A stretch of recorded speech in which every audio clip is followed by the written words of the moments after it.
අයුබෝවන් අදත් ඔයාල හැමෝම මගේ චැනල් එකට සාදරයෙන් පිළිගන්නවා. ඉතිං අද මම කියලා දෙන්න යන්නේ වටලප්පමක් ලේසියෙන්ම රසට ගෙදරදිම හදාගන්න විදිහ. ඉතිං දැන් අපි බලමු වටලප්පක් හදන්න අවශ්‍ය කරන ද්‍රව්‍ය මොනවද කියලා. මුලින්ම මම මෙතන අරන් තියෙනවා හකුරු ග්‍රෑම් 500ක්. ඊළඟට මං අරන් තියෙනවා සාදික්කා එනසල් ඇට 3-4ක් විතර, කුරුඳු පොතු කැබලි 2ක්, තව අරන් තියෙනවා මම සීනි ග්‍රෑම් 200ක්, ලොකු බිත්තර 8ක් විතර අරන් තියෙනවා. ඒ වගේම පොල් කිරි කෝප්ප 2ක් අරන් තියෙනවා. තව අපිට අවශ්‍ය වෙනවා වැනිලා තේ හැන්දක් විතර. දැන් අපි බලමු අපි කොහොමද මේ වටලප්පන් එක හදාගන්නේ කියලා. මුලින්ම අපි මේ විදිහට බිත්තර 8 වෙනම බෝල් එකකට කඩලා ලෑස්ති කරගමු. අපි බිත්තර සවුත් වෙච්ච බිත්තර තියෙනවා නම් ඒවා එක පාටම මිශ්‍රණයට එකතු කරන්නේ නැහැ. මේ විදිහට වෙනම කඩලා බලලා ඉන්න ඕනේ. බිත්තර ගන්නකොට ඔයාලා ටිකක් ලොකු බිත්තර 8ක් ගන්න. නැත්නම් බිත්තර ඊට වඩා වැඩි ප්‍රමාණයක් ඔයාලට ගන්න වෙනවා. ඊළඟට අපි සාදික්කා කරාමු නැටි කුරුඳු ටික කොහොමද ලෑස්ති කරගන්නේ කියලා බලමු. සාදික්කවල මේ වගේ කටුව කොටස අපි ඉවත් කරගන්න ඕනේ. ඊට පස්සේ මදය ග්‍රේට් කරලා තමයි අපි වටලප්පන් එක සඳහා යොදාගන්නේ. ඉතින් ඒකට අපිට ග්‍රේටර් එකක් යූස් කරන්න පුළුවන්. ඊට පස්සේ මේ විදිහට පුංචි පුංචි කොටස් වලට වෙන් කරගන්න ඕනේ.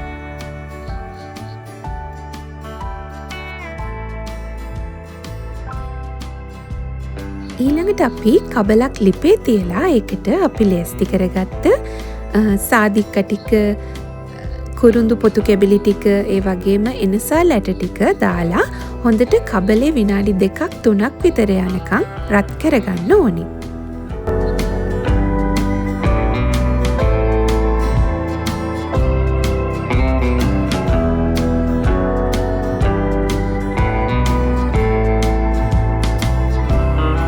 ඊළඟට ඒ ටික රත් කරගත්තට පස්සේ අපි හොඳට බ්ලෙන්ඩර් එකට දාලා ඒ ටික කුඩු කරගන්න ඕනි.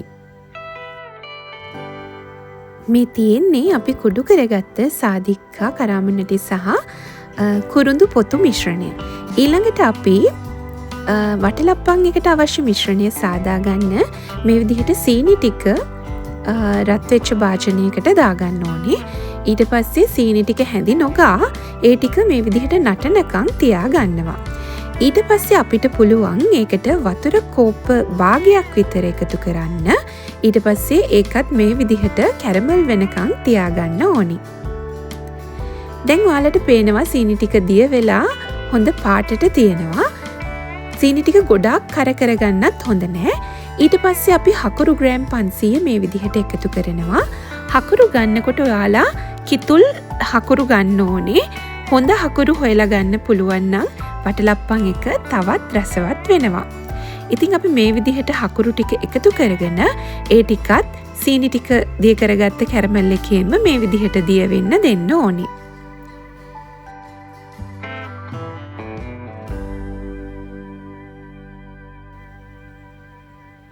ඊළඟට අපි මේ මිශ්‍රණයටම එකතු කරගන්නවා අපි ඉස්සෙල්ලා ලෑස්ති කරගත්ත උක්කු පොල් කිරි කෝප්ප 2. ඊට පස්සේ ඒ ටික හොඳට කලවම් කර කර මේ හකුරු ටිකයි ඔක්කොම දිය වෙනකන් මිශ්‍ර කරගන්න ඕනේ.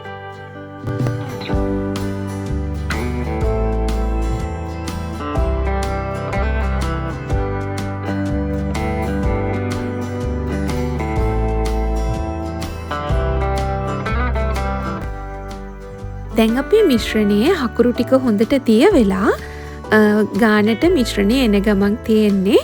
ඊළඟට පොල් කිරි ටික හොඳට මේ විදිහට නටනකොට ඔයාලට ලිප ඔෆ් කරගන්න පුළුවන්.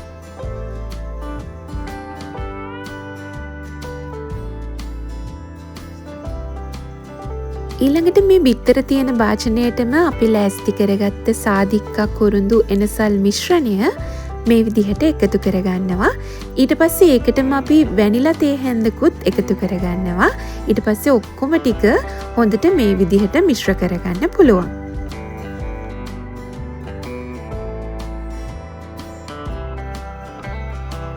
ඊළඟට අපි හදාගත්ත හකුරු මිශ්‍රණයට මේ විදිහට බිත්තර ටිකත් එකතු කරගන්නවා. ඊට පස්සේ ඒ ටිකත් හොඳට කවලම් කරගන්නවා.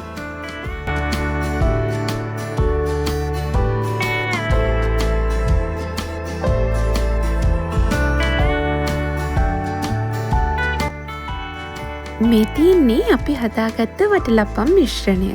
ඉතින් දැන් අපි මේක ඊළඟට පෙරණයකින් හොඳට පෙරාගෙන වටලප්පම් එක හදාගන්න වාජනයට මේ විදිහට දාගන්න ඕනේ.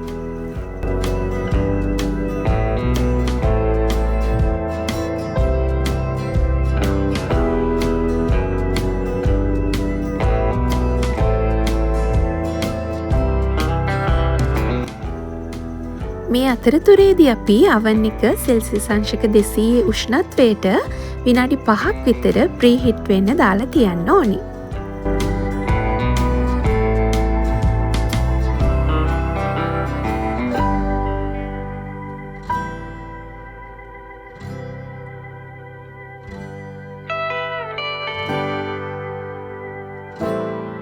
ඉතින් මේ තියෙන්නේ අපි හදාගත්ත වටලප්පම් මිශ්‍රණය. ඉතින් ඒක මේ විදිහට ෆොයිල් එකකින් හොඳට වහලා අපි ස්ටීම් කරගන්න ඕනේ.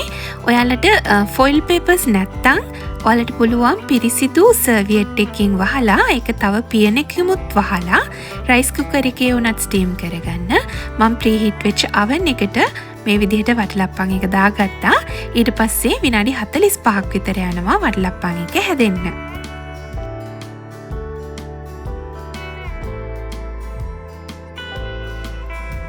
දැන් ඔන්න මේ වෙලාවේදී ගේ පුරාම හොඳ සුවඳකුත් එක්ක අපේ වටලප්පම් එක ලෑස්ති වෙලා තියෙන්නේ. දැන් අපි මේ විදිහට වටලප්පම් එක එළියට අරන් බලමු.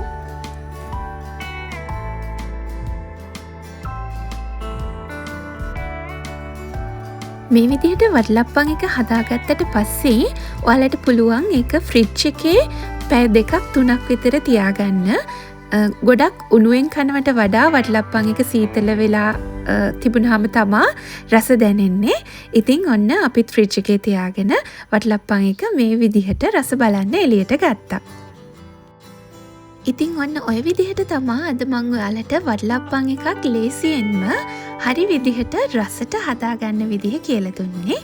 ඉතින් ඔයාලටත් පුළුවන් ගෙදරදී වටලප්පම් හදලා රස බලන්න. ඉතින් හැදුවොත් මටත් කමෙන්ට් එකක් දාගෙන යන්න. තාමත් ඔයාලා මගේ channel එක subscribe කරලා නැත්නම් subscribe කරන්න කියලා තාතරෙන් ඉල්ලනවා. තවත් අලුත් recipe එකකින් හම්බ වෙනකම් ඔයාලා හැමෝටම සුබ දවසක් වේවා කියලා මම ප්‍රාර්ථනා කරනවා.